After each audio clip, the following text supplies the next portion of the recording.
A França, pessoal, está diante de uma crise que vocês não têm a menor ideia. Uma crise monumental. Nesse ritmo, o país corre o risco de simplesmente desaparecer. E por quê?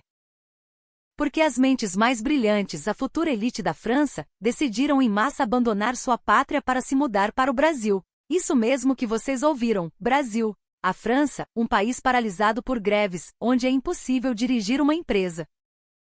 O próprio presidente Macron explodiu em uma reunião de emergência, questionando se o Brasil havia feito uma lavagem cerebral em seus jovens. Mas a verdadeira bomba, o tapa na cara que deixou a Europa de queixo caído, veio com a confissão chocante que eles fizeram ao retornar. Frente ao Brasil, a França é um país de terceiro mundo. Parem e pensem nisso. O que eles poderiam ter visto em apenas 3 minutos no controle de passaportes do aeroporto de Guarulhos para que o orgulho da nação mais poderosa da Europa fosse feito em pedaços? A incrível história que colocou a França de joelhos. Começa agora. Meu nome é Jean-Luc Morial. Em meus 71 anos de vida, eu jamais havia experimentado um choque tão profundo, tão visceral. Era uma tarde de quinta-feira em outubro passado. Eu estava na mansão da minha família, perto de Versalhes, desfrutando de uma taça de vinho, um Bordeaux de 1782. Enquanto lia um relatório econômico, eu bebia em uma taça de cristal que pertencera à minha família desde a época de Luís XIV. De repente, uma notificação soou em meu iPad. Era uma videochamada de meu neto, Olivier. Ele tem 23 anos, graduou-se com honras em filosofia na Sorbonne e é o único herdeiro de nossos 300 anos de história familiar. Vovô, tenho algo importante a lhe dizer. A expressão de Olivier na tela era diferente do habitual. Havia uma determinação em seu rosto, uma chama que eu não reconhecia. O que houve? É sobre sua pós-graduação? Sim, exatamente. Mas não será na Sorbonne. Naquele instante, deixei a taça de vinho sobre a mesa. Oxford, Harvard. Os lugares para onde as pessoas da nossa linhagem iam estavam bem definidos. Fui aceito no Instituto de Inteligência Artificial da Universidade de São Paulo. Vou para o Brasil no mês que vem. Eu não podia acreditar no que ouvia. São Paulo? Brasil? Aquele país tropical, conhecido por carnaval e futebol? Olivier, você perdeu o juízo? Você sabe o título que Napoleão concedeu à nossa família? Esqueceu que seu bisavô reconstruiu a França ao lado do general de Gaulle? Vovô, esse é precisamente o problema, ele retrucou com a voz firme. Vivemos presos na glória de 300 anos atrás. O Instituto de Inteligência Artificial da USP está, no mínimo, 10 anos à frente da Sorbonne. Google e Samsung investem diretamente lá. Bobagens. A Sorbonne tem 800 anos de história. E o que mudou em 800 anos? Continuam ensinando com métodos do século XX em salas de aula do século XIX. Metade dos meus amigos já se foi para o Brasil. O filho mais novo dos Rothschild, a neta da Hermes. Rothschild, Hermes. Meus nomes. Minhas mãos começaram a tremer. Vovô, a França está morrendo. Para pegar um trem na Gare du Nord em Paris, é preciso esperar 3 horas. Uma consulta no hospital leva 6 meses. Mas em São Paulo, o metrô da linha amarela, sem condutor, chega a cada 30 segundos. E nos hospitais, uma inteligência artificial te diagnostica instantaneamente. Isso é simples tecnologia. A cultura e a história. Cultura? Metade dos visitantes do Louvre são brasileiros. 40% das vendas nas lojas de luxo da Champs-Élysées vem de turistas brasileiros. Enquanto nós vendemos nosso passado, eles estão construindo o futuro. Cada palavra de Olivier era como um punhal em meu coração, mas eu não podia aceitar. Se o fizesse, sentia que estaria negando meus 71 anos de vida. Vou deserdá-lo. Não me importo. No Brasil, o que conta é o seu talento, não seu sobrenome. Isso é a verdadeira liberdade. A chamada terminou. Fiquei sozinho em meu escritório. A escrivaninha da época de Luís XV, a espada que Napoleão me presenteou, a carta de Gaulle. De repente, tudo aquilo me pareceu relíquias de uma tumba. Minha esposa, Mathilde, entrou. Ouvi a voz de Olivier. Ele disse que vai para o Brasil. O rosto de Mathilde se endureceu. Com seus 70 anos e tendo sido diretora da Fundação Cultural de Versalhes, o choque foi evidente. Isabelle acabou de ligar. O pânico se instalou na alta sociedade de Paris. Os herdeiros de todas as grandes famílias estão partindo em massa para o Brasil. O que você está dizendo? Naquele momento meu telefone tocou. Era Isabelle, minha amiga há 40 anos, ex-diretora do Museu do Louvre e madrinha da cultura francesa. Jean-Luc, é uma catástrofe. Foi convocada a uma reunião de emergência esta noite. Venha imediatamente ao salão secreto do Hotel Ritz.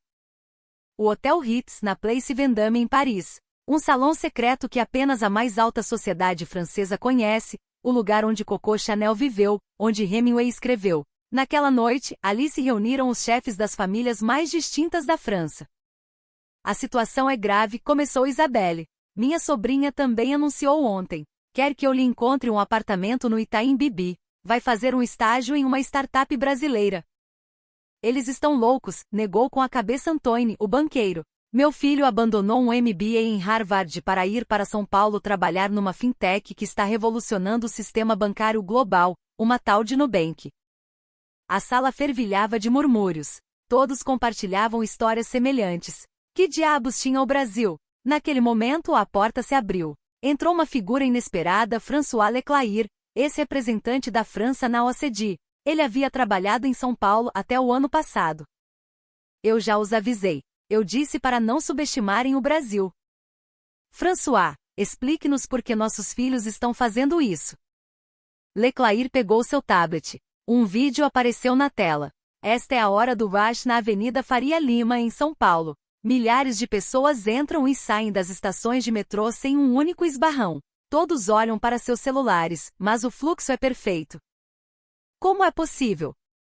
É o sistema. O metrô chega a cada 20 segundos e os ônibus são rastreados por GPS em tempo real. As pessoas sabem exatamente quando e onde embarcar, então não há aglomerações.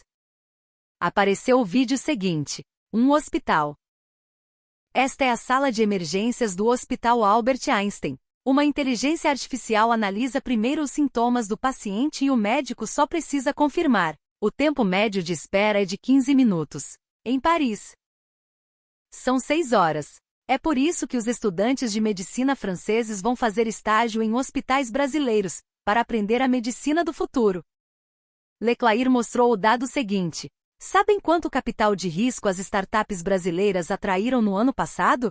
O dobro de todas as da França juntas. A taxa de crescimento de empresas unicórnio é maior que a de toda a Europa. Mas nós temos história e cultura. Se pode viver do futuro com história e cultura, a voz de Leclair se aguçou.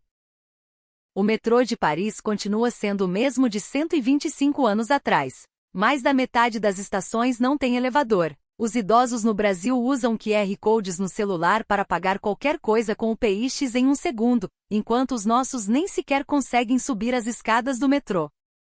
Fez-se silêncio. Pela janela via-se a Place Vendôme. A estátua de Napoleão se erguia imponente, um símbolo da glória de 200 anos atrás, mas agora não era mais que uma atração turística.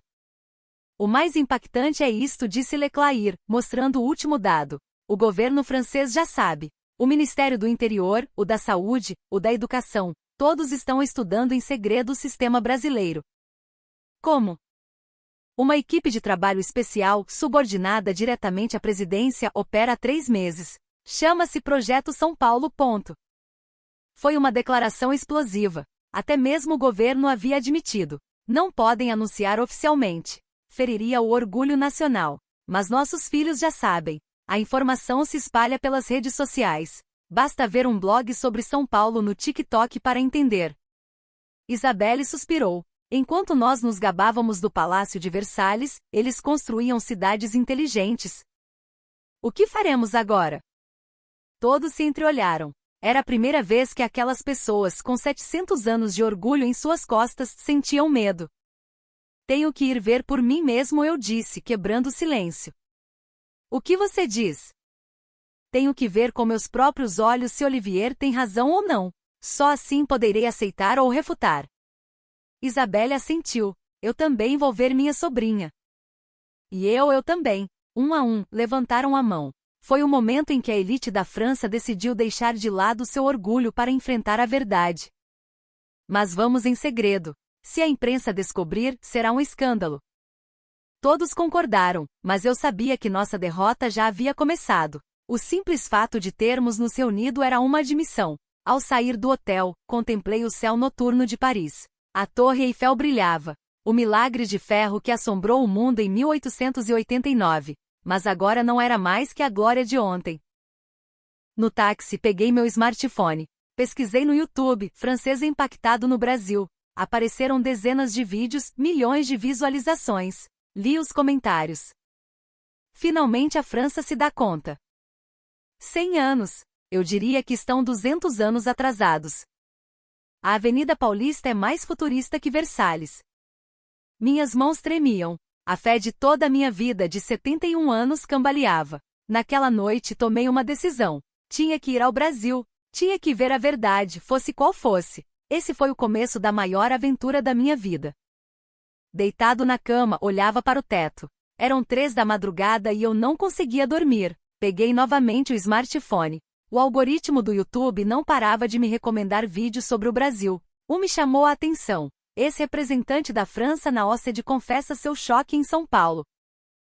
Era Leclair, uma entrevista de 6 meses atrás, 8 milhões de visualizações. Cliquei. Para pegar um trem de Paris para Lille, é preciso esperar em média 3 ou 4 horas. Atrasos, cancelamentos, greves. É o dia a dia. No entanto, a ponte aérea Rio-São Paulo tem voos a cada 10 minutos, leva 50 minutos, com uma pontualidade de 99,8%. A tela mudou, mostrava o metrô de São Paulo. O mais assombroso é o metrô. Frequências de 30 segundos na linha amarela. Meus amigos franceses não acreditam. Quando lhes mostro o vídeo, dizem que é computação gráfica. Só admitem quando veem com seus próprios olhos. Depois, um hospital em Paris. Tentei marcar uma ressonância magnética e me deram 3 meses de espera. No Hospital Sírio-Libanês, em São Paulo, fiz no mesmo dia e o preço é 1/10 do de Paris. A expressão de Leclair tornou-se séria. Mas o mais impactante é a consciência cívica. São 2 da madrugada na Vila Madalena, cheia de gente que saiu para se divertir e ninguém grita. Há uma fila de 100 metros para os táxis e ninguém fura. Uma sexta-feira à noite na Champs-Élysées é uma zona de guerra. Li os comentários.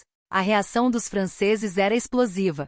Pensava que Leclair era um traidor, mas ele tinha razão. Minha filha também foi para São Paulo e agora não quer voltar para Paris. A França está acabada, admitamos. Nesse momento, apareceu outro vídeo recomendado. Um professor de Harvard analisa o segredo do Brasil. Era Michael Porter, o guru da estratégia empresarial. Cliquei. O Brasil tem o DNA para converter crises em oportunidades. O que fizeram na crise financeira de 2008? Investiram maciçamente em tecnologia e inovação. Durante a pandemia, digitalizaram seus serviços a uma velocidade nunca vista. Apareceu um gráfico. A curva de crescimento do PIB brasileiro. Em 1960, o PIB per capita era irrisório. Agora, rivalizava com o da França, um crescimento sem precedentes na história da humanidade. O professor Porter concluiu: a França vende a glória de Luís XIV. O Brasil vende as possibilidades do amanhã. Quem vencerá? A resposta já está clara. Deixei o telefone. A luz do amanhecer entrava pela janela. Minha esposa acordou. Você não conseguiu dormir. Matilde, pode ser que estivéssemos errados. Do que você está falando? Sobre o Brasil. Talvez eles realmente estejam à nossa frente. Matilde se sentou na cama. Você dizendo isso. Você que foi diretor de planejamento econômico da França. Eu também não pensei que chegaria a pensar assim, mas os números não mentem. Talvez Olivier tenha razão. Então Matilde disse algo que me deixou gelado. A verdade é que eu também vi uma série brasileira ontem. O quê? Minha prima Sophie me recomendou na Netflix. Chama-se Sintonia. Minha esposa, a madrinha da cultura francesa, vendo uma série brasileira. E o que achou? Foi um choque. A ambição, o desejo de ascender socialmente, a energia que a França perdeu. Estava tudo ali. É por isso que quero ir. Quero ver qual é a fonte dessa energia. Nós nos olhamos. 71 e 70 anos. Pela primeira vez, nós, que toda a vida acreditamos que a França era o melhor, começávamos a duvidar. Na hora do café da manhã, nosso mordomo, Pierre, trouxe o jornal. A capa do Le Figaro era impactante. 300 herdeiros das grandes famílias francesas partem para o Brasil. Êxodo ou traição? Li o artigo. Graduados da Sorbonne, Sciences Po e outras grandes écoles se dirigem em massa a universidades e empresas brasileiras. Eles escolheram o presente do Brasil em vez do futuro da França. O artigo ao lado também era um golpe. Samsung Electronics abre centros de pesquisa de inteligência artificial em São Paulo. Planeja contratar 1.000 talentos franceses. LG Energy Solution investe 7 bilhões de euros em uma fábrica de baterias no Brasil. Hyundai inicia projeto piloto de carros a hidrogênio em São Paulo. As empresas globais estavam apostando tudo no Brasil. Enquanto nós as ignorávamos, eles estavam se apoderando de nossa casa. O telefone tocou. Era Isabelle. Jean-Luc, consegui as passagens. Partimos na próxima terça-feira. Voo Air France 267. Tão rápido? Não podemos esperar mais. Você ouviu as notícias do Eliseu? Que notícias? O presidente deu uma ordem secreta. Ele quer um relatório completo para replicar o modelo brasileiro. As equipes de trabalho de cada ministério já estão em São Paulo. Até o governo estava se movendo. Não havia mais tempo a perder. Segunda-feira, 10 da manhã, poucos dias antes de nossa partida para o Brasil, foi realizada uma reunião secreta em uma sala não oficial do Palácio do Eliseu. Apenas 50 personalidades-chave da França foram convidadas. Eu era uma delas. O chefe de gabinete do presidente tomou a palavra. Esta reunião não será registrada oficialmente. O que ouvirem aqui é estritamente confidencial. Na tela apareceram dados, cifras impactantes. Sistema de governo eletrônico do Brasil, número 1 do mundo. França, 23º lugar. Slide seguinte. Penetração do 5G, Brasil 47%, França 12%. E mais um. Crescimento de empresas unicórnio. Brasil 35% anual, França 8%. O subsecretário do Interior levantou a mão. Estamos há 6 meses estudando o sistema do poupa-tempo de São Paulo. Todas as gestões são feitas pelo celular, 24 horas por dia. Não é preciso ver um funcionário. Em Paris, para ir à prefeitura, é preciso enfrentar fila, entregar papéis e esperar 3 semanas. O diretor-geral da Saúde continuou. Os hospitais de São Paulo adotaram sistemas de diagnóstico por inteligência artificial, precisão de 94%. O médico só faz a verificação final. O tempo de espera foi reduzido a 1/10. Na França, 30% dos hospitais ainda usam prontuários em papel. O subsecretário de Educação tomou a palavra. O mais grave é a educação. Os estudantes brasileiros estão entre os primeiros nos testes PISA internacionais. A França caiu para o 27º lugar. A crua realidade se revelava pouco a pouco. Enquanto nós debatíamos sobre o passado com uma taça de vinho, eles estavam construindo o futuro. O assessor econômico do presidente pronunciou a frase decisiva. No ano passado, 1,5 milhão de turistas franceses visitaram São Paulo. O dinheiro que gastaram representa 35% da receita de turismo da cidade. Metade das vendas da loja Louis Vuitton da Rua Oscar Freire são de franceses. Quer dizer que sem eles a economia de São Paulo entraria em colapso? Pelo menos o golpe seria tremendo. A sala ficou em silêncio. Era como se eu pudesse ouvir o som do nosso orgulho se quebrando. O chefe de gabinete mostrou o último slide. Instrução presidencial: replicar o sistema brasileiro em sua totalidade. No entanto, manter em segredo para a imprensa anunciar por fases, levando em conta o sentimento popular. Estamos admitindo que estamos atrasados. Não é uma admissão, é um aprendizado. Era um sofisma. Aprendizado ou admissão, a essência era a mesma. Ao terminar a reunião, encontrei no corredor um antigo colega, Jacques, ex-subsecretário do Tesouro. Jean-Luc, está é a realidade. Incrível, mas verdadeiro. Você também vai ao Brasil? Já estive. Fui no mês passado buscar meu filho. E o que achou? Jacques suspirou. Paris me pareceu uma cidade do século XIX. São Paulo era o século XXII. Você não exagera? Vai e comprove você mesmo. O choque começa no momento em que você aterrissa no aeroporto de Guarulhos. Controle de passaportes. 3 minutos. Em Paris, 1h30. E isso é só o começo. Jacques pegou seu smartphone. Mostrou-me uma foto. Este é o centro de São Paulo às 2 da manhã. Olhe, as ruas estão iluminadas como se fosse dia. As mulheres caminham sozinhas e é seguro. O 18º arrondissement de Paris é perigoso, mesmo de dia. A segurança é tão boa assim? Há câmeras de vigilância por toda parte. A taxa de criminalidade é 1/10 da de Paris. Era difícil de acreditar, mas os olhos de Jacques diziam a verdade. E Jean-Luc, o mais impactante é outra coisa. O quê? A energia dos jovens. Eles passam a madrugada em cafeterias 24 horas debatendo ideias para startups. Meu filho montou uma startup de inteligência artificial lá. O mesmo filho que em Paris passava as tardes em um café lendo Sartre. Em São Paulo, ele está redigindo um plano de negócios. Enquanto esperava o elevador, pensei, o futuro da França está indo para o Brasil. Esta é a realidade. Naquela noite, ao voltar para casa, recebi um e-mail de Olivier. Vovô, já me designaram um quarto na USP. Divido com um estudante brasileiro. Ele se chama Daniel Costa. Tem 24 anos e já fundou 3 startups. Na França não há gente assim. Tomei a decisão correta. Havia uma foto anexa. Olivier sorria radiante em frente à entrada da universidade. Uma expressão que eu nunca lhe vira em Paris. Mathilde viu a foto por cima do meu ombro. Ele parece feliz. Sim, muito mais do que em Paris. Temos que ir, temos que ver o que provocou essa mudança nele. Naquela noite tomei uma decisão. Eu não podia mais negar. A França estava ficando para trás. De verdade, era hora de ver com meus próprios olhos. Terça-feira de manhã, fui a uma agência de viagens discreta no 16º arrondissement de Paris, em um beco tranquilo, um lugar que só a alta sociedade conhece. Em que posso ajudá-lo, Monsieur Morial? São Paulo, Brasil. Saída na próxima semana, estadia de 1 semana. O funcionário me olhou surpreso. São Paulo? Não Tóquio ou Singapura? São Paulo. Prepara uma passagem na classe executiva? Normalmente eu teria dado como certo, mas desta vez era diferente. Na classe econômica, por favor. Desculpe. Econômica. E um hotel de negócios normal, não 5 estrelas. O funcionário estava desconcertado. Ele estava no negócio há 30 anos e era a primeira vez que recebia um pedido assim. Tem certeza? Alguém como o senhor.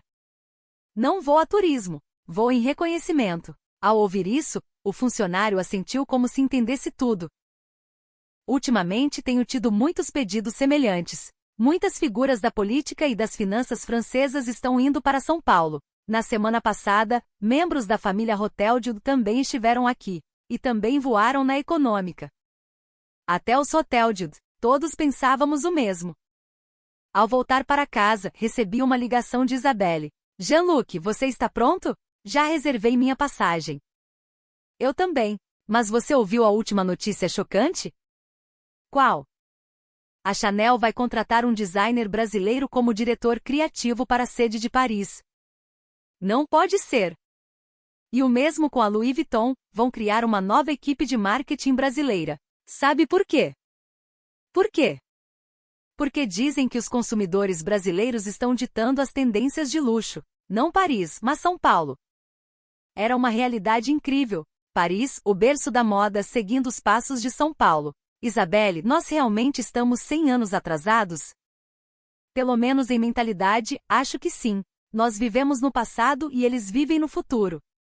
Desliguei e fui ao meu escritório. Olhei para a estante. Montesquieu, Voltaire, Rousseau, os filósofos do iluminismo, símbolos do espírito francês que uma vez liderou o mundo, agora não eram mais que adornos cobertos de poeira.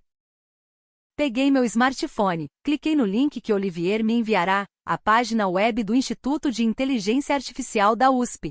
Olhei os perfis do corpo docente. Estava cheio de gente do MIT, Stanford e Caltech. Idade média, 38 anos. Não havia um único graduado da Sorbonne. Olhei os projetos de pesquisa.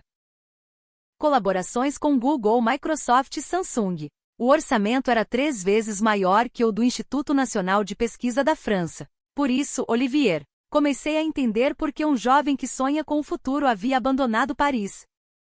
No dia seguinte, enquanto preparava minha bagagem, abri o armário. Normalmente teria escolhido meus melhores ternos, mas desta vez optei por roupas informais.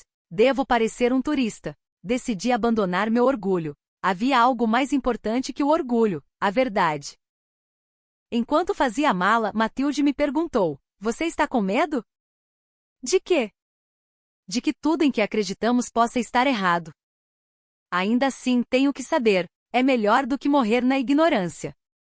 Matilde pegou minha mão. É uma decisão corajosa, aos seus 71 anos, querer ver um mundo novo. Se Olivier pôde fazer isso aos 23, por que eu não? Ambos sorrimos com amargura. Na noite antes de partir, dei uma última volta por Paris. Percorri a cidade de táxi. Notre-Dame continuava em reconstrução, 6 anos após o incêndio de 2019. No Brasil já teriam terminado, pensei. A Champs-Élysées estava cheia de pessoas em situação de rua. Não se via a polícia. Em frente à Torre Eiffel, era o paraíso dos batedores de carteira. Os turistas gritavam: "Esta é a realidade de Paris." Comecei a ver a verdade que havia ignorado por tanto tempo. Ao voltar para o hotel, vi as últimas notícias. Greve no metrô de Paris. Espera-se que dure pelo menos uma semana. A taxa de desemprego na França supera 9%, a pior da UE. A popularidade de Macron cai para 23%, um mínimo histórico. Em contrapartida, as notícias do Brasil eram diferentes. Lucro recorde da Magazine Luiza. Exportações de conteúdo cultural brasileiro superam 20 bilhões de dólares. São Paulo eleita a melhor cidade inteligente do mundo. Desliguei a televisão e me deitei. Amanhã eu chegaria ao aeroporto de Guarulhos e minha visão de mundo, forjada durante 71 anos, poderia mudar completamente. Mas não me importava. A verdade é melhor que a humilhação, e a aceitação é melhor que a negação. França, sinto muito, mas chegou a hora de aprender. O voo 267 da Air France aterrissou no Aeroporto Internacional de Guarulhos, em São Paulo. Foram 13 horas de voo. O assento na classe econômica foi um suplício, mas eu suportei. Considerei o começo de uma lição de humildade. A porta do avião se abriu e a partir daquele mesmo instante começou o choque. Bem-vindos ao Brasil. O português da comissária de bordo era perfeito. Ela também falava francês. Merci beaucoup, bon séjour. Sua pronúncia era melhor que a de muitos parisienses. Ao sair pela passarela, o espaço me esmagou. O teto era tão alto quanto o céu, e a luz natural inundava o lugar. O chão brilhava como um espelho. Isto é um aeroporto? Sussurrou Isabelle. Parece um museu, não? Parece uma cidade do futuro. Caminhamos lentamente e não podíamos fazer outra coisa. Estávamos ocupados demais observando a perfeição de tudo. Nas paredes, telas de LED gigantes projetavam vídeos que fundiam a arte tradicional brasileira com a tecnologia mais avançada. Olha ali, apontou Isabelle. Um robô branco se aproximava.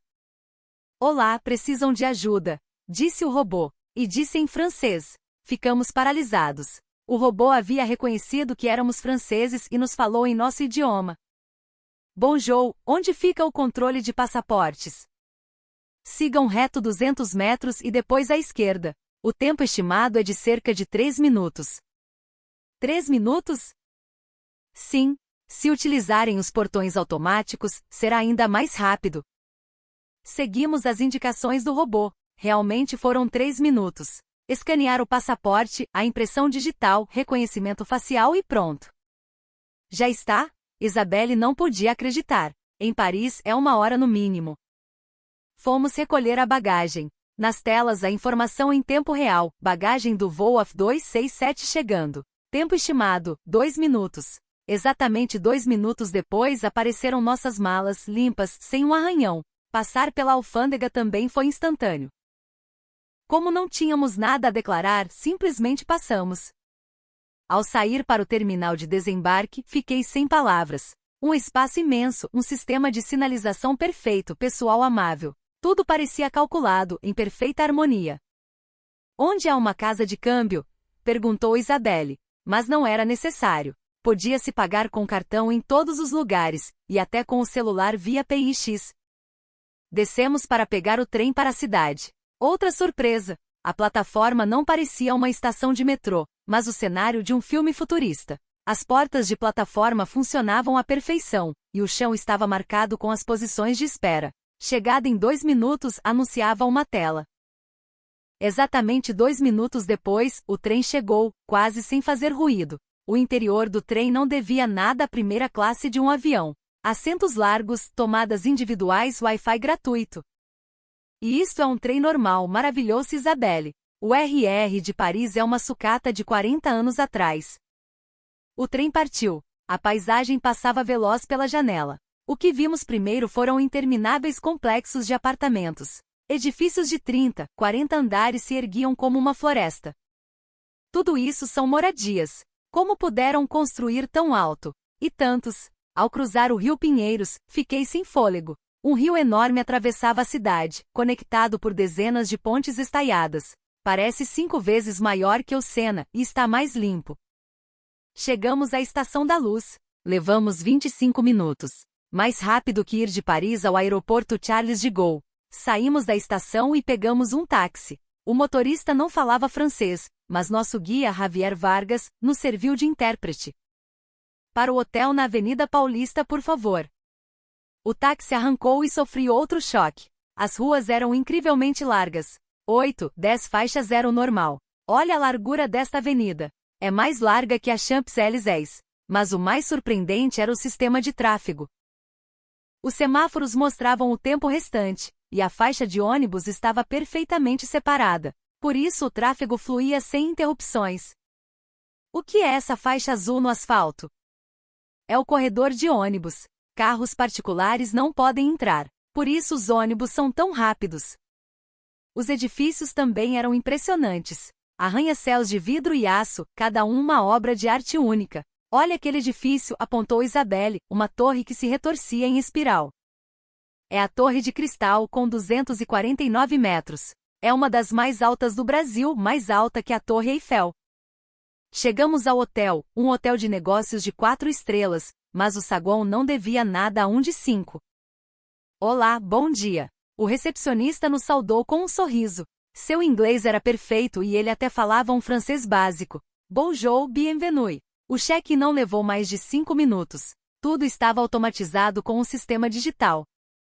O quarto, embora pequeno, era perfeito. Smart TV, purificador de ar, até um bidê de última geração. Olhe este bidê, exclamou Isabelle. Controle de temperatura, pressão da água. Não tem isso nem nos hotéis de 5 estrelas de Paris. Aproximei-me da janela. A paisagem noturna de São Paulo se estendia diante de mim. Os letreiros de neon e as luzes de LED iluminavam a cidade. É mais brilhante que Paris. E está viva. Sente-se a energia.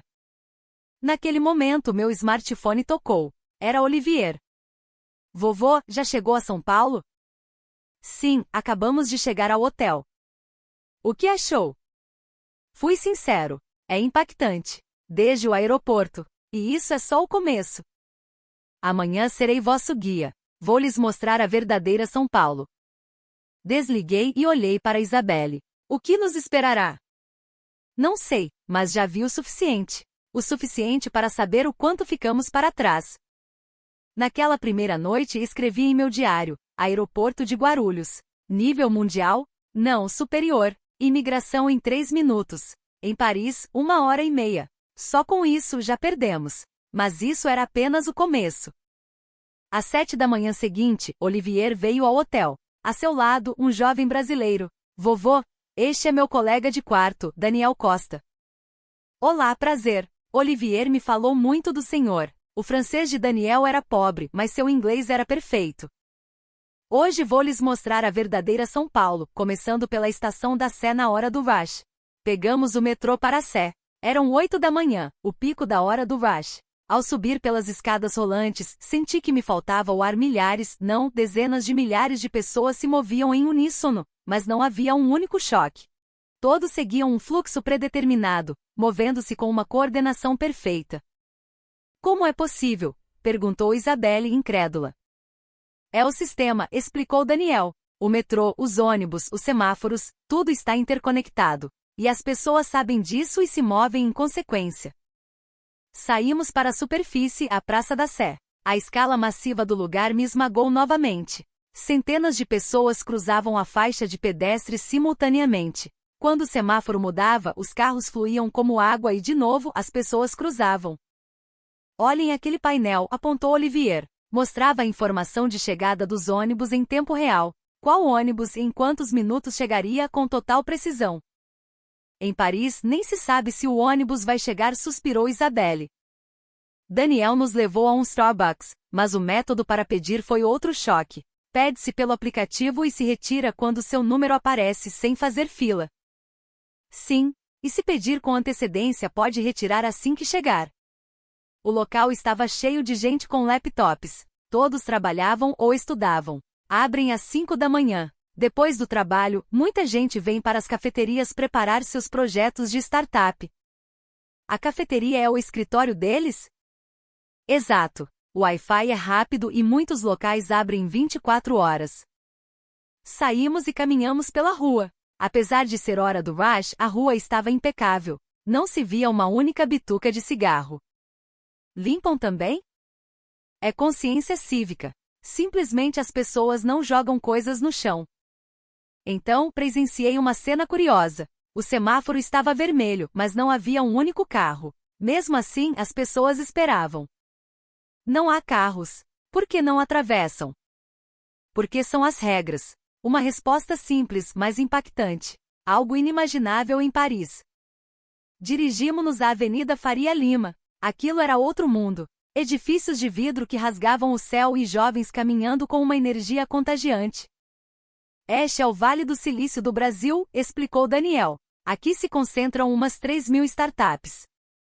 Entramos em um edifício. O saguão do primeiro andar parecia uma cafeteria. Aqui se reúnem livremente investidores, fundadores, desenvolvedores. Subimos de elevador para o 15º andar. Era a empresa de Daniel. Desenvolvemos uma plataforma de otimização logística baseada em inteligência artificial. O escritório era assombroso. Um espaço aberto sem paredes, mesas de pé, até uma sala para cochilos. Quantos funcionários são? 25. A idade média é de 28 anos. E o faturamento no ano passado? 5 milhões de euros. Este ano, o objetivo são 20 milhões. Isabelle e eu nos olhamos. Uma empresa com uma idade média de 28 anos e um faturamento de 20 milhões. Na França seria impensável. Chegou a hora de almoçar. Fomos com os funcionários ao refeitório da empresa. Isto é o refeitório? Parecia um restaurante. Havia cozinha brasileira, chinesa, italiana, japonesa. Tudo disponível. É grátis?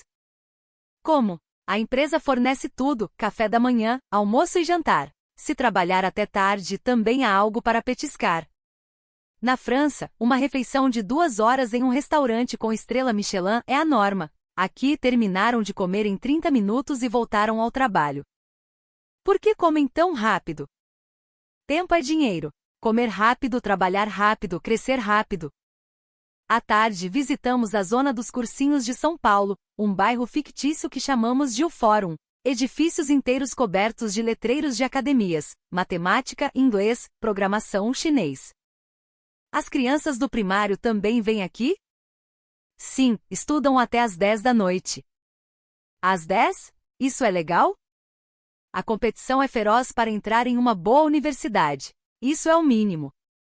Em frente a uma academia, os pais esperavam. Mercedes, BMW, Tesla, uma fila de carros de luxo.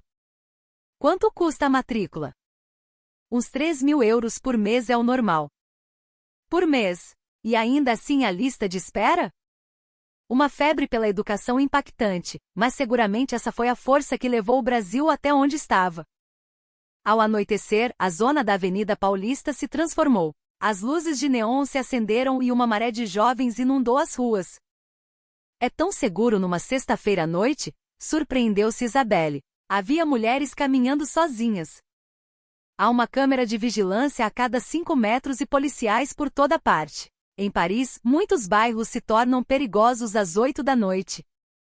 Entramos em uma choperia. O sistema para pedir foi, de novo, uma surpresa. Cada mesa tinha um tablet. Com alguns toques o pedido estava feito. E se paga aqui mesmo. Escaneia-se um código QR e pronto. Não precisam de garçons?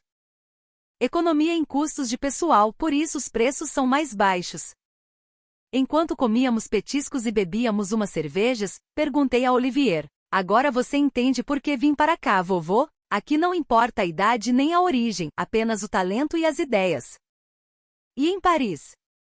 Paris continua no século XIX. Se você não é de uma grande école, não tem nenhuma oportunidade. Daniel acrescentou: o Brasil também tem muitos problemas. É competitivo demais e o estresse é alto. Mas é dinâmico e a mudança é rápida.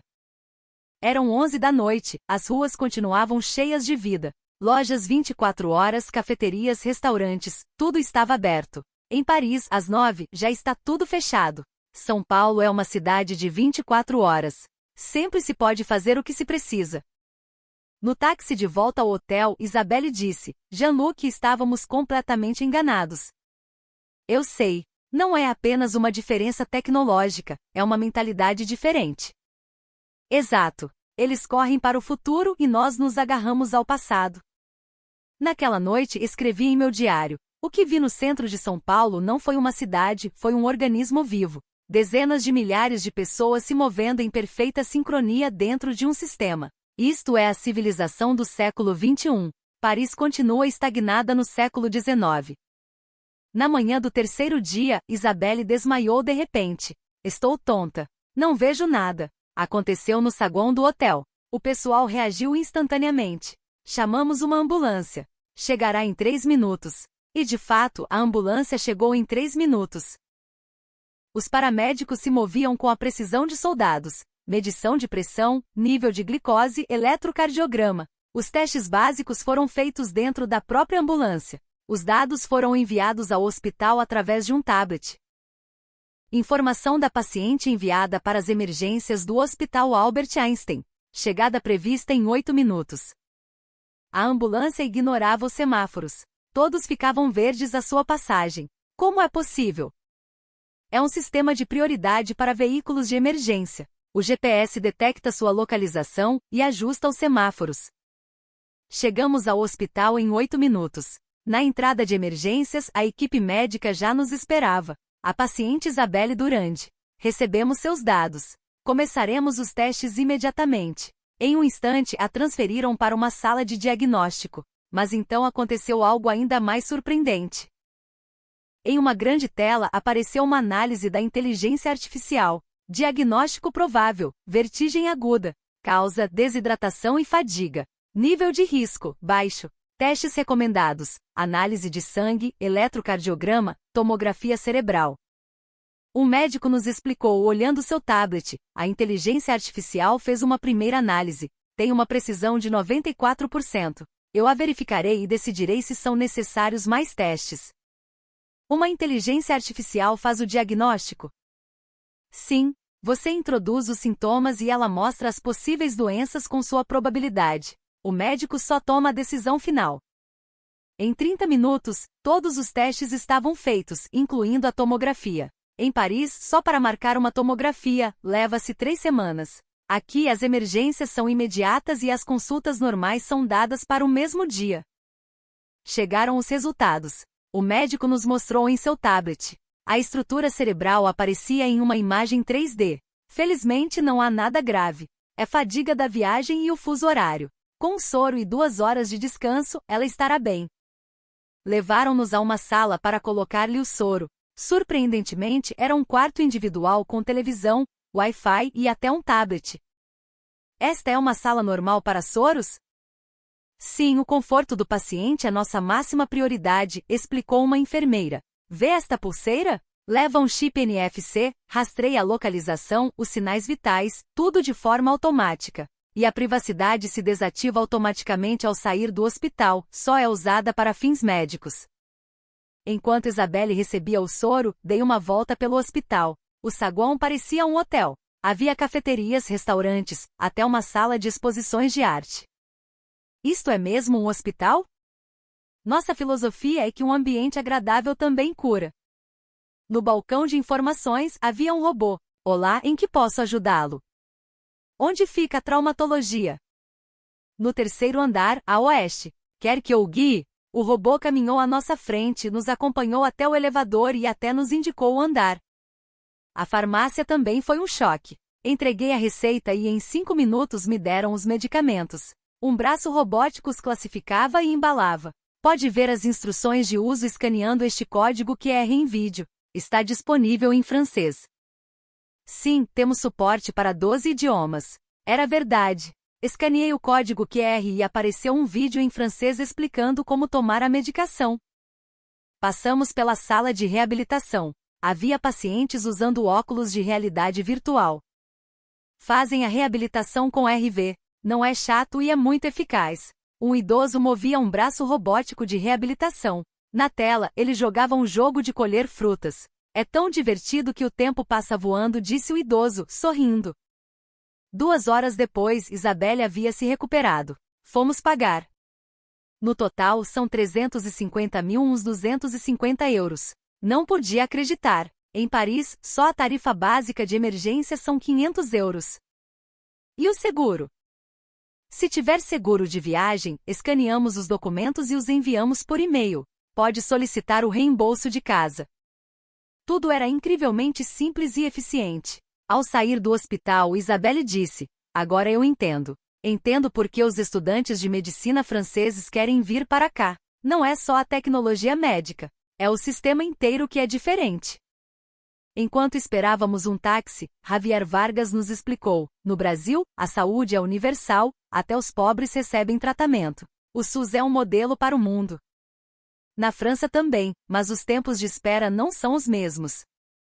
Aqui mesmo sem dinheiro você recebe tratamento rápido, Olivier acrescentou. Vovô, não é essa verdadeira igualdade? Que todos recebam um serviço bom e rápido. Não soube o que dizer. A França prega a igualdade, mas na prática a sociedade está dividida por classes. Os ricos vão a hospitais privados. Os pobres esperam meses.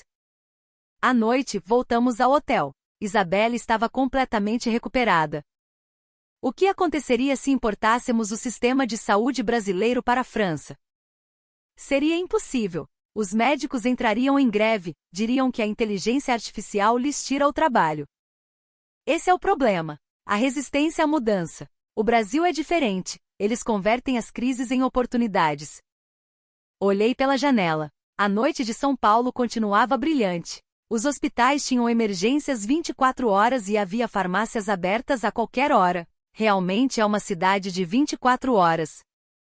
Naquela noite recebi uma mensagem de Olivier. Vovô, amanhã lhes mostrarei a startup onde faço meu estágio. Vocês verão um futuro que não existe na França. Respondi-lhe, já vi o suficiente. Não é que a França esteja 100 anos atrasada. Talvez seja ainda pior, mas ainda não havia terminado. O verdadeiro choque me esperava no dia seguinte.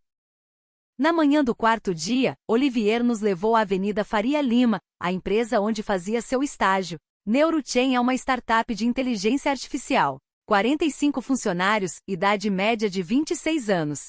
20º andar do edifício. Ao abrir a porta, nos deparamos com uma cena impactante.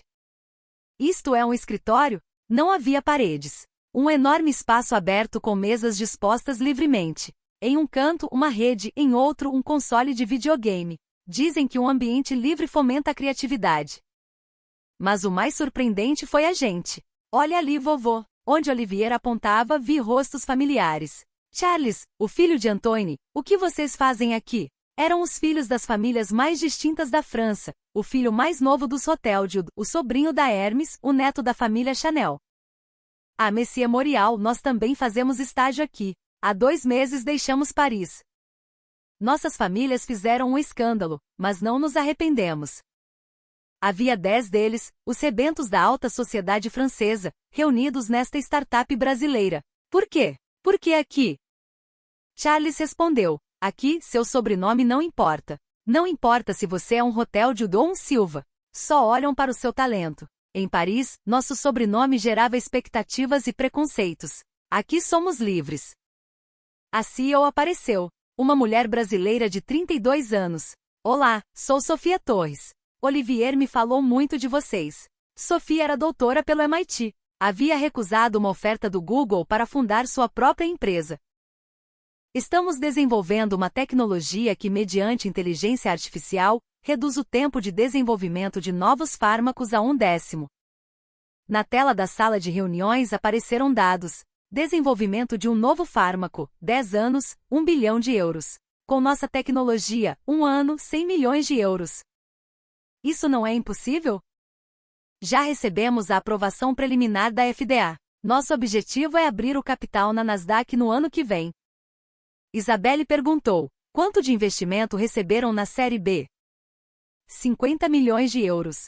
SoftBank e Sequoia Capital entraram. Uma startup francesa tem dificuldades para conseguir 1 milhão de euros. Percorremos o escritório. Os desenvolvedores trabalhavam de pé. São mesas de pé. É bom para a saúde e aumenta a concentração. Em um canto era ministrada uma aula de yoga. Yoga na hora do almoço? Sim, é um benefício para os funcionários. Também temos sala de massagens e sala de cochilos. Na hora do almoço aconteceu algo ainda mais surpreendente. Os funcionários subiram ao terraço com seus laptops. É nosso jardim no terraço. Aqui trabalhamos ou descansamos. O terraço era literalmente um jardim com grama, árvores, até uma pequena horta. Em um ambiente assim, é impossível não ser criativo.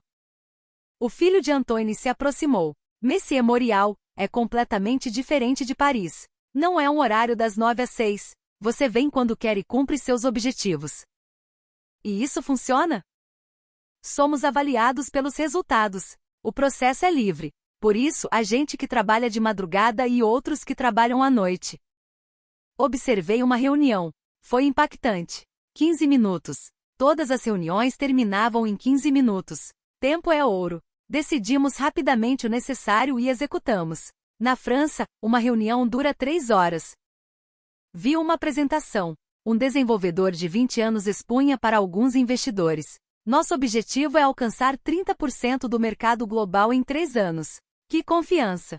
As startups brasileiras miram o mercado global desde o início. O mercado nacional é pequeno. Olivier disse com orgulho: eu também estou ajudando a desenvolver um modelo de inteligência artificial. Aqui aprendi mais em um mês do que em todo o meu tempo na Sorbonne. Na sala de descanso, ouvi uma conversa impactante. O que você faz neste fim de semana? Vou a um hackathon. O prêmio é de 50 mil euros. Eu também vou. Vamos fazer equipe. Ir voluntariamente a uma competição em um fim de semana. Na França, trabalhar mais de 35 horas por semana é ilegal. Aqui o trabalho é um hobby. Como gostamos do que fazemos, não nos importamos de ficar até tarde. Falei com a CEO, Sofia. O que acha dos rapazes franceses? Excelentes. Especialmente seu pensamento filosófico. Ao combinar a tecnologia com as humanidades, cria-se uma sinergia. Você não se arrepende de ter recusado o Google? Absolutamente. No Google eu seria mais uma engrenagem. Aqui estou fazendo história. Naquele momento soou um alarme. Uma reunião de investimento. Vieram do SoftBank do Japão. Uma CEO de 30 anos negociando um investimento de centenas de milhões. Na França, algo inimaginável. Chegou a hora de sair, mas ninguém se moveu. Já são mais de 6 horas. As pessoas vão embora quando terminam seu trabalho. Alguns dias saem às 3, outros ficam até a meia-noite. Às 7 da tarde, fomos tomar umas cervejas com os funcionários. Saúde! Pelo sucesso do Demo Day de amanhã. Todos estavam cheios de paixão. Mesmo falando de trabalho, não era chato. Eram pessoas falando de seus sonhos. Um desenvolvedor disse: o sonho da geração dos meus pais era trabalhar na Petrobras ou no Santander. Nosso sonho é criar empresas que superem a Petrobras e o Santander. Será possível? Por que não? A Petrobras também era uma pequena empresa há 100 anos. Olivier se dirigiu a mim. Vovô, agora o senhor entende por que vim? Sim, agora entendo. Este é um lugar onde se cria o futuro, e Paris é um lugar onde se protege o passado. Naquela noite no hotel falei com Isabelle. Acho que é o correto que nossos netos venham para cá. Custa-me admitir, mas sim. O que deu errado na França?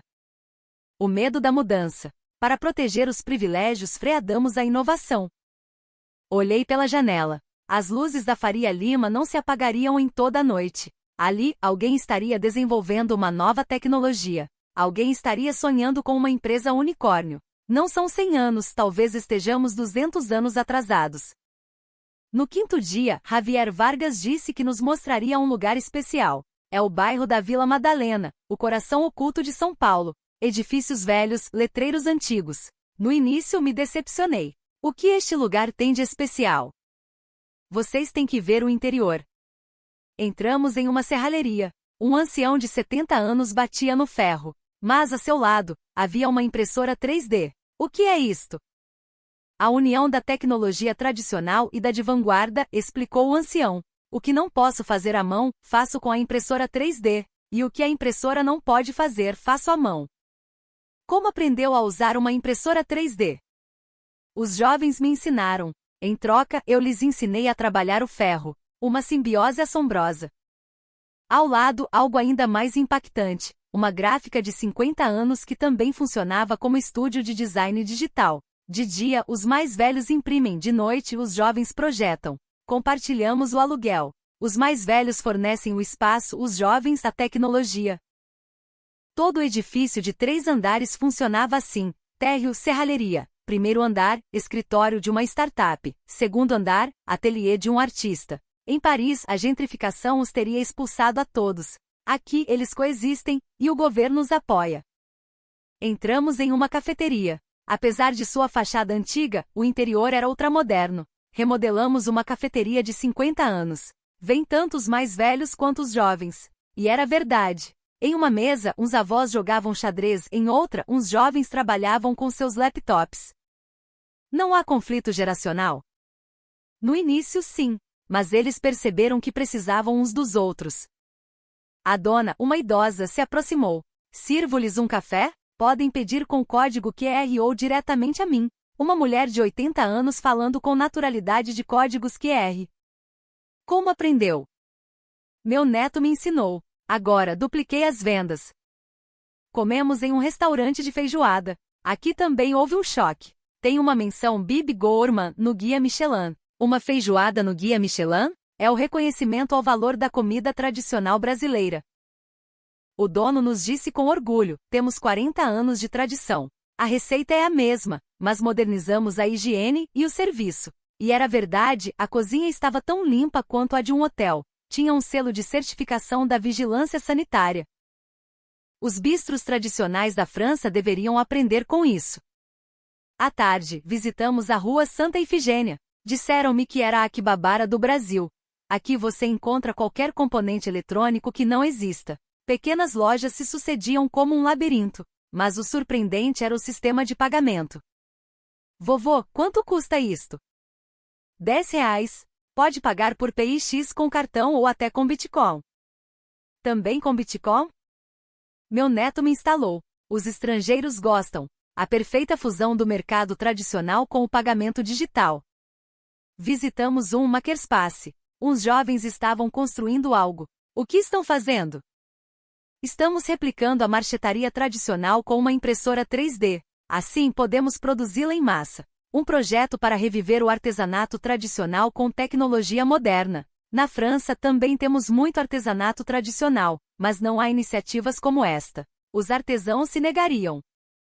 À noite visitamos o Instituto Tomiotaki, um edifício projetado por Rui Otaki. Que futurista! Mas olhem ao lado. Justo ao lado estava um bairro tradicional com casas antigas. O passado e o futuro, um ao lado do outro. Isto é São Paulo. Não destroem, coexistem. Vimos uma instalação de luzes de LED. Dezenas de milhares de rosas de LED brilhavam. Uau! Exclamou Isabelle. É arte digital, mas é emotivo. Finalmente fomos a um grande mercado de abastecimento, o CEAGESP. Eram 2 da madrugada, mas estava em plena efervescência. Abre 24 horas. Compradores de todo mundo vêm de madrugada buscar mercadorias. Por que de madrugada? Pela diferença horária. Quando em Nova York é dia, em São Paulo é madrugada. Uma vendedora recebia pedidos em um tablet. Os pedidos chegam à fábrica em tempo real amanhã à tarde. A produção está pronta. Em um dia. É a velocidade brasileira. A origem do fast fashion está aqui. De volta ao hotel, Isabelle disse: Paris também tem tradição, mas é uma tradição morta de museu. Aqui é uma tradição viva, uma tradição que evolui. Naquela noite, Olivier me enviou uma mensagem. Vovô, amanhã é o último dia. Preparei algo especial. O quê? Vou lhes mostrar o futuro de São Paulo. No 6º dia, Olivier nos levou a um novo desenvolvimento urbanístico nos arredores, a cidade do futuro, do Brasil. Toda a cidade era uma obra de arte. Todos os edifícios eram ecológicos e as ciclovias estavam perfeitamente separadas.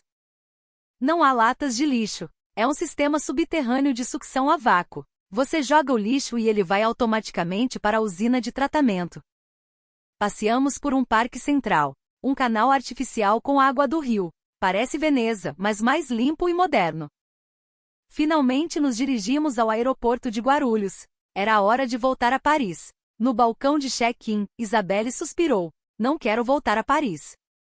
Eu também não. Despachamos a bagagem e nos dirigimos ao portão de embarque. Olivier veio se despedir.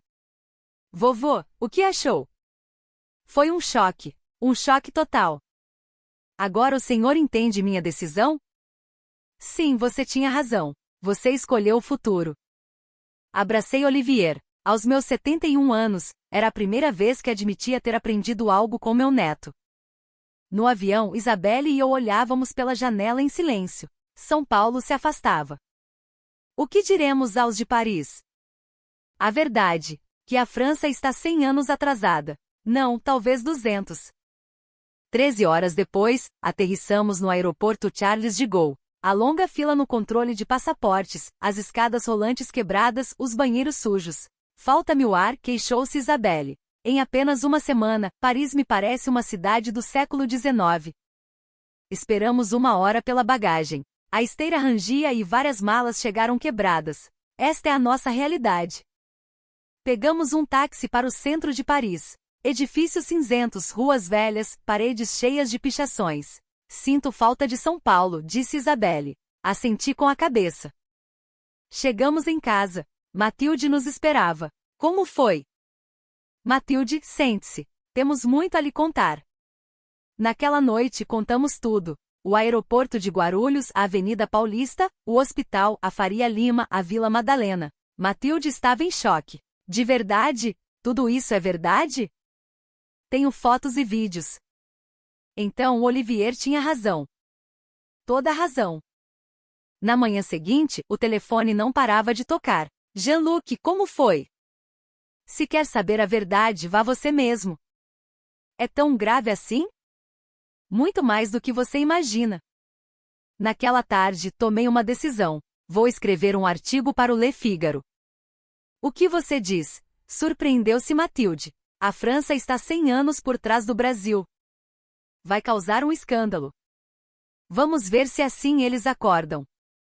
Uma semana depois, escrevi o artigo. O título era A Confissão de um Ancião Francês. Estamos 100 anos atrasados. Poucos dias depois de enviar o artigo, em uma segunda-feira de manhã, meu artigo apareceu na capa do Le Figaro. A impactante confissão do ex-diretor de Planejamento Econômico da França, Jean-Luc Morial. A reação foi explosiva. Em um dia, 5 milhões de visitas, 10 mil comentários. Traidor. A coragem de dizer a verdade. Vendeu o orgulho da França. Finalmente alguém que admite a realidade. A imprensa se revolucionou. Chamaram-me de todas as emissoras de televisão. Aceitei ir ao telejornal da noite da TF1. Monsieur Morial, o senhor realmente acredita que o Brasil está 100 anos à nossa frente? Pelo menos em infraestruturas e sistemas digitais, sim. Explique-se, por favor. Controle de passaportes em Guarulhos, 3 minutos. Em Paris, 1 hora e meia. Metrô de São Paulo, a cada 30 segundos. Em Paris, a cada 8 minutos. Ressonância magnética no hospital, no mesmo dia. Em Paris, 3 semanas. Os números falam por si. O apresentador ficou perplexo. Mas nós temos cultura e história. A cultura pode substituir o Wi-Fi no metrô? O Louvre pode reduzir o tempo de espera em um hospital? O estúdio ficou em silêncio. Depois do programa, recebi uma avalanche de ligações de protesto. Traidor da pátria. Meu antigo colega Jacques veio me ver. Jean-Luc, que diabos você está fazendo? Dizendo a verdade. Você está manchando a honra da França. É uma honra que já estava manchada. Eu só coloquei um espelho na frente. Mas também houve outras reações. Estudantes da Sorbonne me enviaram e-mails. Professor, o senhor tem razão. Nós também estamos nos preparando para ir para universidades brasileiras. O CEO de uma startup me ligou. Graças ao senhor, os investidores começaram a considerar seriamente a adoção de sistemas brasileiros. A reação mais surpreendente foi a do governo. O subsecretário do Interior veio me ver em segredo. Monsieur Morial, o presidente deseja vê-lo. No escritório do Eliseu, o presidente Macron me esperava. Monsieur Morial, li seu artigo. Sinto muito, fui demasiado radical. Não, pelo contrário. Obrigado. O senhor me deu uma justificativa para a reforma. O que quer dizer? As pessoas estão em choque. Agora estão preparadas para aceitar a mudança. O presidente me entregou um documento. Projeto Renascimento. Plano decenal para a transformação digital da França. Li. Era uma réplica total do sistema brasileiro. Governo eletrônico, cidades inteligentes, saúde digital. Em 10 anos alcançaremos o nível do Brasil. Será possível? O senhor acendeu a faísca. Agora cabe a nós correr. Uma semana depois, a sociedade francesa estava dividida em duas. A imprensa conservadora me atacou sem piedade. Morial é um traidor da França. As fantasias de um ancião com complexo de inferioridade. Mas a geração jovem era diferente. No Twitter, a hashtag Acorda França se tornou a número 1 em tendências. Morial tem razão, estivemos dormindo. É hora de despertar. Também houve manifestações, mas desta vez eram diferentes. Queremos uma França digital. Internet rápida como no Brasil. Metrô 24 horas. Eram manifestações que exigiam uma mudança. Um mês depois aconteceu algo incrível. Os CEOs das 100 maiores empresas da França se reuniram. Formemos uma delegação de estudo para replicar o modelo brasileiro. Enviemos todos os nossos diretores. Criemos um centro de inovação francês em São Paulo. A imprensa cobriu amplamente. O êxodo das elites francesas, uma cruzada do século XXI com destino a São Paulo. Isabelle me ligou. Jean-Luc, nós conseguimos. O quê? A França começou a se mover. Pela primeira vez em 100 anos, ela se tornou humilde. E era verdade. A arrogante França, pela primeira vez, mostrava uma atitude de querer aprender. Um mês depois do meu artigo no Le Figaro, a França era um campo de batalha. O choque entre a velha e a nova geração estava em seu ponto mais alto. Os membros da Academia Francesa emitiram um comunicado. As afirmações de Morial são um insulto ao espírito francês. Somos o país de Molière e Victor Hugo. Ao que os jovens intelectuais responderam: acaso Molière vai nos instalar o Wi-Fi? Victor Hugo vai nos desenvolver a inteligência artificial? Organizou-se um debate televisivo. Eu também participei. Monsieur Morial, o senhor está negando a superioridade da cultura francesa? Perguntou agressivamente o moderador. A cultura é a cultura, e a realidade é a realidade. É normal que o país de Pasteur leve 3 meses para dar uma consulta médica? Isso é um problema do sistema, não da cultura. Precisamente proponho mudar esse sistema, aprendendo com o Brasil. Um dos painelistas interveio, um filósofo famoso. O orgulho da França não permite que aprendamos de um pequeno país do sul. Acaso o orgulho enche a barriga? Sabe por que os jovens vão para o Brasil? Porque na França não há futuro. O estúdio se alvoroçou. Logo após o programa, Olivier me ligou. Vovô, o senhor foi genial. É o número 1 em tendências do Twitter na França. Também devo estar recebendo muitas críticas. Não, a geração jovem está toda do seu lado. E era verdade. Saíram os resultados de uma pesquisa. De acordo com as afirmações de Morial, 20 a 29 anos, 78%, 30 a 39 anos, 65%, 40 a 49 anos, 45%, 50 anos ou mais, 23%. Uma diferença geracional abismal. O movimento começou nas universidades. O Conselho de Estudantes da Sorbonne emitiu uma declaração. Exigimos uma reforma educacional ao estilo brasileiro. Bibliotecas 24 horas. Colaboração universidade-empresa. Apoio ao empreendedorismo. Os estudantes das grandes écoles se uniram.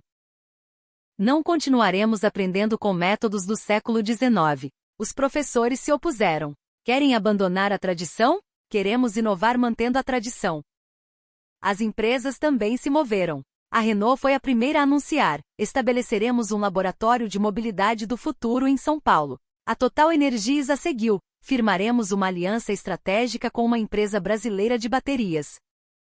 A LVMH foi ainda mais audaciosa: contrataremos massivamente designers brasileiros para nossa sede em Paris.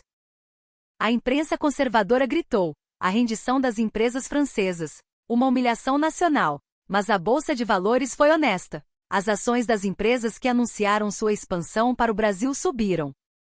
Então, ocorreu o evento decisivo. 300 filhos das famílias mais distintas da França publicaram uma carta aberta. Encontramos o futuro no Brasil. A lista de signatários era impactante. Rothschild, Hermes, Chanel, Pinault, Arnault. As famílias mais importantes da França. Queremos ser valorizados por nosso talento, não por nosso sobrenome. No Brasil, isso é possível. França, se você não mudar, não voltaremos. Isabelle me convidou para jantar. Jean-Luc, provocamos uma grande onda. Não se arrepende? Absolutamente. Pelo contrário, estou orgulhoso. Finalmente a França começou a se olhar no espelho. Enquanto bebia vinho, pensei, não estamos 100 anos atrasados, talvez seja mais. Mas agora é o começo, porque admitimos. E a admissão é o primeiro passo. 2 meses depois, o governo francês fez um anúncio oficial, início do projeto nacional para replicar o modelo brasileiro. Decidiu-se enviar uma delegação de 500 pessoas, funcionários, COR, professores, médicos, engenheiros, os melhores especialistas de cada campo. A Air France programou um voo especial. Aumentou a frequência de voos diretos Paris-São Paulo para 5 por semana. Na véspera da partida foi celebrada uma cerimônia de despedida no Eliseu. O presidente pronunciou um discurso. Isto não é um retrocesso, mas um avanço. Aprender com humildade para nos tornarmos mais fortes. Mas também houve protestos. A humilhação da França. A França se ajoelha diante da América do Sul. Um protesto liderado pela extrema-direita. Punir Morial. Expulsar os traidores. Mas a contra-manifestação foi maior. Queremos um futuro e o vemos como o Brasil. Um protesto liderado pelos jovens. No dia da partida, o aeroporto Charles de Gaulle foi um cenário histórico. 500 pessoas partindo ao mesmo tempo. A imprensa cobriu amplamente a expedição de aprendizagem do século XXI, a humilde viagem das elites francesas. Eu também fui ao aeroporto para me despedir deles. Vi muitos rostos conhecidos. Grandes figuras da política e das finanças vieram pessoalmente. Morial, você tinha razão, disse-me o banqueiro Antônio enquanto me apertava a mão. Meu filho está feliz em São Paulo. Agora irei ouvi-lo. Matilde me pegou pelo braço. Estou orgulhosa de você. Você começou tudo isso.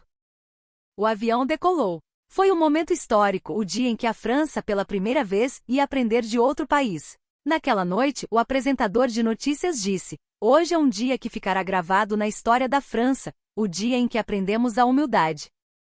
Uma semana depois, chegaram notícias de São Paulo. O primeiro relatório da delegação. É um choque após o outro. Tudo está mais avançado que nós. Não é uma diferença de 10 anos, mas de 20. Também chegaram fotos. Franceses comendo pão na chapa em um boteco. Incrível que esta qualidade seja possível por 4 euros. Médicos maravilhados diante de um sistema de diagnóstico por inteligência artificial. Já está em um nível que poderia nos substituir. Passaram-se 6 meses. A França começou a mudar pouco a pouco. A Prefeitura de Paris foi a primeira a se mover. Lançamento do serviço de trâmites digitais disponível online 24 horas. Na primeira semana, houve mais de 100 mil solicitações. Agora sim, parece o século XXI. A reação dos cidadãos foi explosiva. O metrô também mudou. Implementação do sistema de informação de chegada em tempo real. Instalação de Wi-Fi em toda a rede. Ainda não estava no nível de São Paulo, mas era um começo. Os hospitais também se moveram. Adoção de um sistema de apoio ao diagnóstico por inteligência artificial. Objetivo de reduzir o tempo de espera para consultas em 50%. Houve oposição de alguns médicos, mas os médicos jovens lideraram a mudança. É uma mudança para os pacientes. A universidade também mudou. A Sorbonne anunciou abertura da biblioteca 24 horas. Criação de uma incubadora de startups. Ampliação da colaboração universidade-empresa. Os estudantes celebraram. Finalmente a Sorbonne despertou. A mudança nas empresas foi ainda mais drástica. As startups começaram a surgir por toda parte. Empresas que replicavam o modelo brasileiro, o nascimento dos unicórnios franceses. O investimento também fluiu. Até os fundos de capital de risco brasileiros começaram a mostrar interesse em Paris. A França está mudando. É uma oportunidade de investimento. Olivier visitou Paris. Vovô, Paris mudou. Em quê? Pode-se pedir com QR Code nas cafeterias e ao Wi-Fi no metrô. Pequenas mudanças, mas era um começo. O governo também anunciou uma reforma em grande escala. O New Deal digital francês, um plano de investimento de 100 bilhões de euros em 5 anos. Mas também houve resistência. Os sindicatos convocaram uma greve. Protejamos nossos empregos, não há inteligência artificial. Mas desta vez foi diferente. Os cidadãos criticaram os sindicatos. Não freiem a mudança. Nós também queremos viver como no Brasil. A opinião pública havia mudado por completo. Um ano depois, na véspera de Natal, tivemos um jantar em família em um restaurante com vista para a Torre Eiffel. Olivier também veio. Havia voltado de São Paulo por alguns dias. Vovô, tenho boas notícias. Quais? Fundei minha própria startup, uma plataforma de inteligência artificial que conecta São Paulo e Paris. Que maravilha! Também recebi um subsídio do governo francês. Agora a França também apoia as startups. Matilde sorriu. Tudo começou com você. Não, fizemos todos juntos. Olhei pela janela. A Torre Eiffel brilhava, mas agora havia diferente. Não como uma relíquia do passado, mas como símbolo de um novo desafio. Isabelle levantou sua taça de champanhe. Um brinde. Pela nova França. Pela França humilde. Pela França que aprende. No dia seguinte, a capa do jornal foi impressionante. A competitividade digital da França sobe 5 posições. O crescimento de startups atinge um máximo histórico. A taxa de desemprego juvenil em seu nível mais baixo em 10 anos. Pequenas mudanças, mas um começo significativo. Dias depois, recebi uma carta do Brasil. Era de Javier Vargas. Graças ao Senhor, Messier Morial, a França e o Brasil estão mais próximos. Agora, ambos os países aprenderão um com o outro e crescerão juntos. A última frase foi memorável. A verdadeira grandeza reside na coragem de saber aprender. Em meu escritório, terminei meu diário. A França está 100 anos por trás do Brasil. Isso é um fato. Mas agora sabemos. Sabemos que a humildade é um novo começo. Que a glória do passado é valiosa, mas o potencial do futuro é mais importante. Aos meus 71 anos, sonho com uma nova França. Uma França que aprende. Que inova. Uma França jovem. Estamos 100 anos atrasados, mas começamos a correr. Algum dia, os alcançaremos? Não. Caminharemos juntos. Brasil e França aprendendo mutuamente. Essa é a verdadeira civilização do século XXI. Deixei a caneta e olhei pela janela. O amanhecer de Paris despontava. Era um novo começo. E aí, galera? Essa foi a história do ex-diretor de planejamento econômico francês, Jean-Luc Morial. O choque que ele recebeu no Brasil e o motivo pelo qual 300 membros da alta sociedade francesa se mudaram para este país. Essa vida cotidiana que vocês dão como certa é do mais alto nível mundial. Um controle de passaportes no aeroporto que dura 3 minutos, um metrô que chega a cada 30 segundos, exames médicos disponíveis no mesmo dia, lojas de conveniência e serviços de entrega a domicílio 24 horas. Tudo isso é um milagre que só acontece no Brasil. Um país ao qual até nações avançadas como a França vêm para aprender. Esse é o Brasil. Sintam-se orgulhosos. Vocês já vivem no futuro. Para dar a conhecer ao mundo o incrível poder do Brasil, por favor, compartilhem este vídeo e não se esqueçam de se inscrever, dar um like e ativar as notificações. Obrigado por ouvirem estas maravilhosas histórias do mundo.